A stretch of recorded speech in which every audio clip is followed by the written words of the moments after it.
सो जिस तरह से हमें पता है कि इस वक्त दुनिया में जंग का माहौल है और ईरान पे जिस तरह से अटैक किया जा रहा है और फिर रिस्पांस में ईरान जिस तरह से अटैक कर रहा है वो अब चीज़ें वो तबाही वो नज़र आ रही है बहुत ज़्यादा। ईरान में तो नज़र आ रही थी लेकिन जो इसराइल में अब हो रहा है, मिडल ईस्ट में जो अब हो रहा है, सऊदीया में भी हुए हैं अटैक, तो वो सारी चीज़ें अब नज़र आ रही हैं। खैर इस वीडियो में हम बात करेंगे पाकिस्तान वर्सेस अफगानिस्तान की जो जंग चल रही है, वहाँ पे भी बड़ी इंपॉर्टेंट चीज़ें हो रही हैं और उसके बारे में आज बात करते हैं। DGISPR का एक इंटरव्यू आया है हामिद मीर साहब के साथ और उसमें उन्होंने काफ़ी चीज़ें बताई हैं कि कितना नुकसान अभी तक हो चुका है अफगानिस्तान का, सारी चीज़ें उन्होंने काफ़ी बातें की हैं, उसके बारे में बात करेंगे। और कुछ क्लेम्स जो हैं वो तालिबान की तरफ से भी किए जा रहे हैं, उसके बारे में भी आज बात करेंगे। इंटरनेशनल मीडिया में कुछ क्लेम्स तो नहीं है, जो क्लेम्स हैं उनके बारे में बातचीत की जा रही है, सो वो भी बात करेंगे आज। लेकिन सबसे पहले ना यहाँ पे आपको मैं ये बताता हूँ कि जो DGISPR ने स्टैट्स दी है ना कि जो नुकसान अफगानिस्तान का अभी तक हम कर चुके हैं उसके बारे में बात करते हैं। तो 707 टेररिस्ट अभी तक पाक आर्मी जहन्नुम हासिल कर चुकी है, 938 इंजर्ड है, 255 पोस्ट्स को डिस्ट्रॉय कर चुके हैं, 44 को कैप्चर कर चुके हैं, 237 टैंक्स को डिस्ट्रॉय कर चुके हैं, 81 जो टेररिस्ट फैसिलिटीज थी, इंफ्रास्ट्रक्चर जो भी था उसको अटैक कर चुके हैं बाय एयर स्ट्राइक्स। सो ये इस वक्त सूरत हाल है। उसके साथ साथ 200 ऑपरेशंस वो डेली बेसिस पे होते हैं पाकिस्तान में, जहाँ पे जो पाकिस्तान के अंदर जो टेररिज्म चल रहा है उसके खिलाफ जो चीज़ें हो रही हैं वो चलती रहती हैं चीज़ें। सो ये सारी चीज़ें पॉसिबल हैं और ये कोई मुकाबला नहीं है अफगानिस्तान के साथ, पाकिस्तान का कोई मुकाबला नहीं है बेसिकली। सो ये चीज़ें पहले तो इनको समझनी पड़ेंगी। अब यहाँ पे ना बात करते हैं ये उस एरिया की जहाँ पे ये अटैक हुआ है, कि जो कि ये क्लेम कर रहे हैं कि वहाँ पे एक हॉस्पिटल था और वहाँ पे ड्रग एडिक्ट्स का इलाज होता था, बेसिकली नशाइयों का इलाज होता था बेसिकली। और अगर आप वो पूरी फैसिलिटी देखेंगे ना और उसके इर्द गिर्द वो पूरा मैप देखेंगे कि वहाँ पे है क्या, गूगल अर्थ की सैटेलाइट फोटोज ये सारी पड़ी हुई हैं, पब्लिकली वेबसाइट्स पे पड़ी हुई हैं, वो आप देखेंगे ना तो आपको सारी समझ आ जाएगी कि यहाँ पे क्या क्या है। 2016 में जहाँ पे ये हॉस्पिटल है वहाँ पे क्या था जब US अफगानिस्तान में बैठा हुआ था। सो मेरे सामने एक इमेज है, मैं आपको थोड़ा सा सूरत हाल बता देता हूँ कि क्या है। अच्छा जी, यहाँ पे ना ये जो एडिक्ट हॉस्पिटल है ना, जिसे उम्मीद हॉस्पिटल ये कह रहे हैं, तो वो एक जगह पे है, ठीक है, बिल्कुल है। अब उसके साथ ही ना बिल्कुल क्या कहते हैं जी, तालिबान स्पेशल फोर्स यूनिट है, बहीर सेंटर है, तालिबान ड्रोन का प्रोडक्शन हब जिसे जहाँ पे कहते हैं। अच्छा, वहाँ पे प्रोडक्शन हब से ये मुराद नहीं है कि वहाँ पे ये ड्रोन्स बनते हैं, ड्रोन्स नहीं बनते तालिबान क्या कहते हैं ये अफगानिस्तान में, पहले तो आपको ये समझना है। और फिर सवाल ये है कि ड्रोन्स आ कहाँ से रहे हैं, उसके बारे में बात करते हैं। तालिबान पुलिस सेंटर भी इधर है, फॉर्मर US ड्रोन सेंटर भी इधर है, जो कि जब US इधर था तब था। इब्ने सीना हॉस्पिटल थोड़ा साइड में करके है, उसके आगे कंटेनर अटैक साइट है, कैंप मिलिट्री यूनिट है, कैंप इंटरनेट हब है, क्योंकि तालिबान को भी तो इंटरनेट की ज़रूरत है ना, और ड्रोन फ्लाइट एरिया भी है जहाँ से ड्रोन्स को बेसिकली उड़ाया जाता है। ये बिल्कुल ये साथ सारा कुछ है। ये यहाँ पे क्या कर रहे हैं, कॉमन सेंस की बात है, क्या हो रहा है इधर, ठीक है, पहली चीज़ तो ये। अब मैंने आपको ये भी बता दिया कि कितना नुकसान कर चुके हैं और ये भी आपको बता दिया। फिर एक सवाल ये आता है कि ये कहते हैं कि जी सिविलियंस मार दिए, 400 सिविलियंस मार दिए, कोई कहता 400, कोई कहता 200 इधर मार दिए, 400 उधर मार दिए। पहले तो ये है नहीं ऐसे।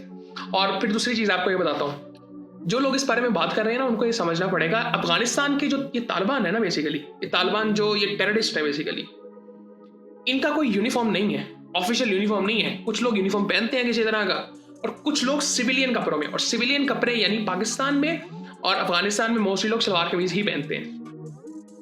खैबर पख्तूनख्वा में लोगों को आप देखेंगे तो उनका लिबास और यहाँ पे अफगानिस्तानियों का लिबास वो काफ़ी हद तक सिमिलर है, तो यही सलवार कमीज ही बेसिकली पहनते हैं। और मोस्ट ऑफ द वीडियोस आप देखेंगे उसमें जो ये अटैक्स कर रहे होते हैं सलवार कमीजें पहनी होती हैं इन्होंने, ऊपर जैकेटें कहीं उन्हें पहनी होती हैं बुलेट प्रूफ, लेकिन ये क्या कहते हैं आम कपड़ों में होते हैं, सलवार कमीजों में। तो क्या आप उनको सिविलियंस कह रहे हैं? आप वेरीफाई कैसे कर रहे हैं? कोई मतलब मीडिया उधर इतना खास है नहीं, इंटरनेशनल मीडिया जो कि ये वेरीफाई ये चीज़ें कर सके। और पाकिस्तान ने कहा आप बिल्कुल ये थर्ड पार्टी वेरिफिकेशन आगे करें। पाकिस्तान जो हमेशा से कहता है करें जाके वेरिफिकेशन, लेकिन कौन जाएगा अफगानिस्तान? ये सोचने वाली बात भी ये है ना। सो खैर ये सारी चीज़ें इधर अच्छा ये यूएन की भी कुछ रिपोर्ट्स हैं, ये जो मैं आपको बातें ये बता रहा हूँ ना, ये यूएन की भी कुछ रिपोर्ट्स हैं जो कि इससे मतलब मिलती जुलती हैं। तो ये चीज़ें आपको समझनी चाहिए, क्योंकि वो आप ये नहीं कह सकते कि वो इंडिया के साथ है, अफगानिस्तान के हक में बात करेंगे या पाकिस्तान के हक में बात करेंगे या किसी के हक में बात करेंगे। वो एक सेपरेट एंटिटी है और कई चीज़ों में वो बायस्ड नहीं होते, क्योंकि इसमें यूएस का कोई डायरेक्टली ताल्लुक नहीं है ना अभी फ़िलहाल। सो इन चीज़ों में अभी फ़िलहाल इस मामले में वो बायस नहीं होंगे।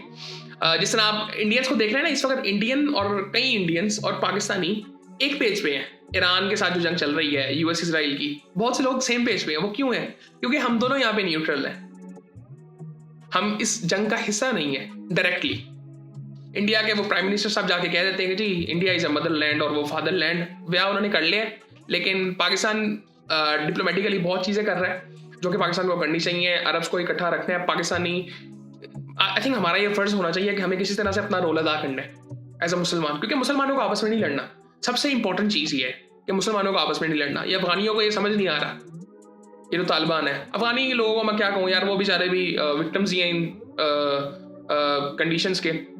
सो खैर ये सारी चीज़ें हैं। तो यहाँ पे ये सारी चीज़ें क्लियर हो जाती हैं। वो सिविलियंस में हैं, सिविलियन कपड़ों में होते हैं, तो वो आप उसको वेरीफाई नहीं कर सकते कि दहशतगर्द थे कि नहीं थे। मारने के बाद कैसे पता चलेगा कि वो दहशतगर्द था कि नहीं था? ये खुद कुछ हमले जो कर रहे होते हैं ना, अब आपको मैं ये बताता हूँ, ये जो नशइयों का हॉस्पिटल है बेसिकली, अच्छा ये बेसिकली इन नशइयों को ही इस्तेमाल करते हैं। ये जो एडिक्ट लोग होते हैं ना, इनको इस्तेमाल करते हैं खुद कुछ हमलों के लिए। आपको क्या लगता है कि वो बड़े समझदार लोग, नेक पाक लोग होते हैं जो कि ये खुद कुछ हमले करने निकल जाते हैं? इंसान थोड़ा बहुत पढ़ा लिखा हो वो ये काम करेगा? कोई भी नहीं करेगा। ये जहालत जिनके दिमागों में होती है वो ये काम कर रहे होते हैं।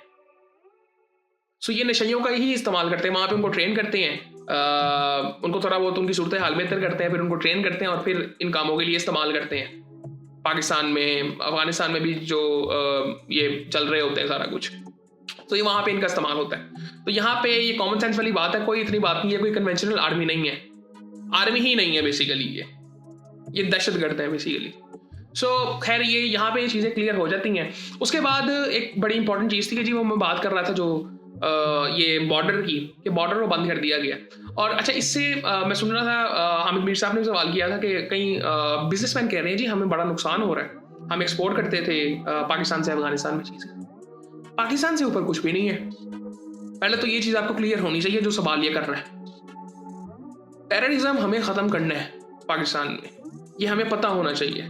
और फिर पाकिस्तान से ऊपर कुछ नहीं है। और यहाँ पे ये सवाल, आई थिंक सवाल तो बड़ा अच्छा था, बट इसका जवाब भी आई थिंक ये बिल्कुल क्लियर होना चाहिए हर किसी की ज़हन में, इससे ऊपर कुछ भी नहीं है। और फिर दूसरी चीज़ आती है कि इंडियन मीडिया में बहुत चीज़ें डिस्कस होती हैं। अब वो ड्रोन वाली जो बात मैं आपको बता रहा हूँ ना, ये ड्रोन कहाँ से आ रहे हैं, और उनमें जो वो लेबल लगा होता है ना, वो कंपनी का नाम, ये बेसिकली उनको बगैर नाम के देते हैं ताकि पता ना चले। ठीक है। सो ये अच्छा मैं आपको बता दूँ, इंडिया का बॉर्डर नहीं लगता अफगानिस्तान के साथ बेसिकली। चाइना बिल्कुल नहीं देगा, और जो भी इर्द गिर्द के कंट्रीज़ हैं कोई भी नहीं देगा। ईरान भी नहीं देगा, ईरान तो नहीं देगा बेसिकली, वो अपनी जंग में लगा हुआ है कि इनको कैसे क्या करेगा। तो इनको बेसिकली कोई सपोर्ट नहीं कर रहा। और ऊपर से ये कहते हैं कि हमसे बातचीत नहीं करते। कतर में तुमसे बातचीत करने गए थे जहाँ पे तुम मानने नहीं थे, और अब ये कह रहे बातचीत कर नहीं रहे। सो अब जरा थोड़ा सब्र करो। पहले तो बातचीत करने को हम तैयार हैं, जो कंडीशंस हैं उसको मानो, चीज़ें ख़त्म हो जाएंगी। पाकिस्तान की कुछ कंडीशंस है कि इन लोगों को हमारे हवाले करो। कुछ लोगों का नाम पाकिस्तान ने दिया है कि इन लोगों को हमारे हवाले करो और सुकून से फिर बैठो। और फिर एक ये चीज़ें बात करते हैं कि जी हमने तो अमेरिका को यहाँ से भगा दिया, ये कर दिया, वो कर दिया। पहले तो अमेरिका तुमसे ना बहुत दूर है, पाकिस्तान ने इधर ही रहना है, हमें भी कोई जल्दी नहीं है। ये DGSPR के अल्फाज हैं कि हमें कोई जल्दी नहीं है। अगर तुम्हें जल्दी नहीं है तो हमें भी कोई जल्दी नहीं है, हम भी इधर बैठे हुए हैं और तुम गिनती के लोग हो, ये समझना चाहिए।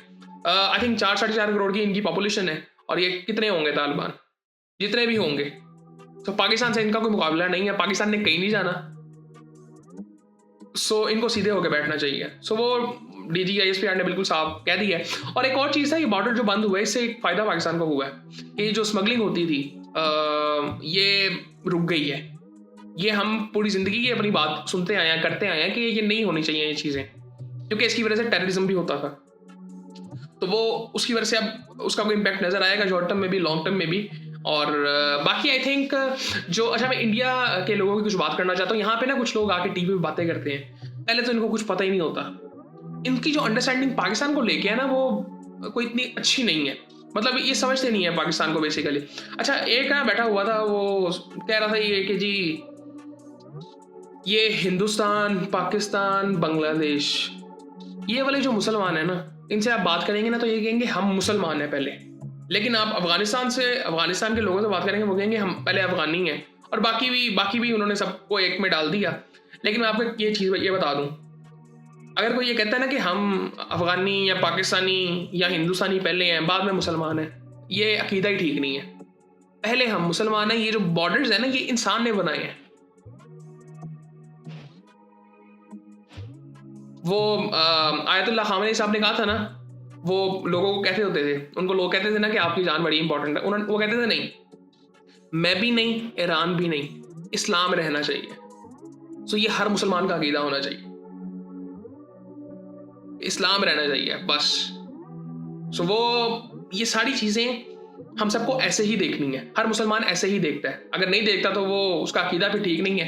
खैर वो एक अलग डिस्कशन है बेसिकली। और ये और भी बड़ी बातें कर रहे होते हैं। और ये BLA को बड़ी रिस्पेक्ट से इसका नाम ले रहे थे, BLA का, बलोचिस्तान की जो लिबरेशन आर्मी कहती है बेसिकली वो अपने आप को, जो वहाँ पे जो ये टेररिस्ट बैठे हुए हैं, बड़ी रिस्पेक्ट से कह रहे थे। अच्छा, वो सवाल ये हुआ था बेसिकली कि इजराइल क्या इनकी हेल्प करता है? वो कहते थे जी हाँ करता है, बिल्कुल हेल्प करता है, बिल्कुल करता होगा। बट ये तो सबूत पब्लिकली अवेलेबल है कि इंडिया बहुत ज़्यादा इनको सपोर्ट करता है फाइनेंशियली, हर तरह से। जिस तरह से अभी अफगानिस्तान का इस्तेमाल किया जा रहा है। अफगानिस्तान का इंडिया के साथ बॉर्डर नहीं लगता, बट इनको ड्रोन्स भी मिलते हैं, असिस्टेंस मिलती है, जिसको यूज़ करके ये पाकिस्तान के साथ ही चीज़ें कर रहे हैं अभी। सो ये सारी चीज़ें हमें समझनी चाहिए। कुछ चीज़ें कॉमन सेंस की बात है। और ये इतनी कॉम्प्लेक्स, मैं कहूँगा इस तरह से नहीं, ये कॉम्प्लेक्स ऑन द ग्राउंड बिल्कुल है, बट अगर आप कॉमन सेंस के थ्रू इनको समझेंगे ना, इनकी मेंटालिटी को, उसको समझना कोई इतना मुश्किल काम नहीं है। अभी एक मैं देख रहा था कि ये इजरायली बैठा हुआ था ये अर्नब गोस्वामी के साथ, और बिल्कुल मुझे ना ये पहली दफ़ा ये मुझे टेंशन में थोड़ा सा नजर आया है। ये बिल्कुल एक जैसे लोग हैं, एक जैसे लोग हैं। ये इन जैसे लोग इनके सामने आ गए थे। और खैर ये चीज़ें चलती रहती हैं जी। और मैं कुछ अभी, अच्छा मुझे एक चीज़ की खुशी है, कई इंडियंस ऐसे हैं जो कि बात करते हैं जियोपॉलिटिक्स पे, वो और पाकिस्तानी मोस्टली चीज़ों में इस वक्त ज़रा न्यूट्रल हैं। ये जो ईरान वर्सेस US इसराइल की जंग चल रही है उसमें बड़े न्यूट्रल हैं, क्योंकि हम दोनों इन्वॉल्व नहीं है उसमें। वहाँ पाकिस्तान इंडिया की जंग में तो थोड़ा बायस होता है ना, लेकिन यहाँ पे हम न्यूट्रल चल रहे हैं। तो खैर ये सारी चीज़ें चल रही हैं। उम्मीद कर रहे हैं कि चीज़ें आने वाले टाइम में बेहतर हों, क्योंकि इससे किसी को फ़ायदा नहीं होगा। 2-3 हफ्ते ये चीज़ें चली, ग्लोबल इकोनॉमी कोलैप्स करना शुरू हो जाएगी बेसिकली। और अभी भी उसका इम्पैक्ट नज़र आना शुरू हो गया पाकिस्तान इंडिया में। तो इंडिया में गैस के मसले शुरू हो गया, पाकिस्तान में तेल का मसला शुरू हो गया है, पेट्रोल इतना महंगा हो गया है। आने वाले टाइम में ये चीज़ें ज़्यादा हो जाएंगी। जब ये पेट्रोल तेल नहीं मिलेगा, थर्ड वर्ल्ड कंट्रीज़ में लोड शेडिंग के मसले हो सकते हैं। सो ये सारी चीज़ें हम सबको समझनी चाहिए। बाकी उम्मीद कर रहे हैं ये सारी चीज़ें बेहतर हों, और बाकी फिर आपसे आने वाले टाइम में बात हो।